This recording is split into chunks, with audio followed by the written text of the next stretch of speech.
Hi అండి. ఈరోజు భీష్మ ఏకాదశి శుభాకాంక్షలు అండి అందరికీ.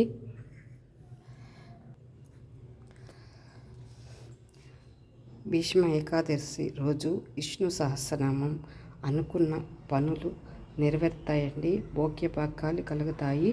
సర్వ పాపాలు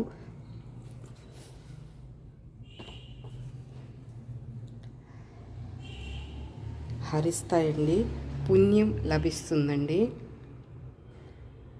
శ్రీమన్నారాయణ పాదాలకు నమస్కారం చేస్తూ పవిత్ర నామాన్ని జపిస్తూ మహాశివుడు విష్ణు సహస్రనామాన్ని సర్వ విధాలుగా రక్షిస్తుందని పార్వతీదేవికి చెప్పాడండి. కనీసం శ్రీరామ రామ రమేతి రామే మనోరమే సహస్రనామ తుల్యం నామ నమానమే అని చెప్పిన ఫలితం కలుగుతుంది. లేదా శ్రీరామ రామ అని జపించిన చాలని చెప్పారండి.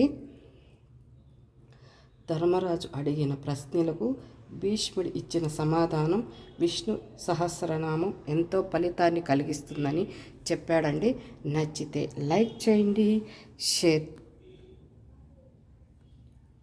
చేయండి.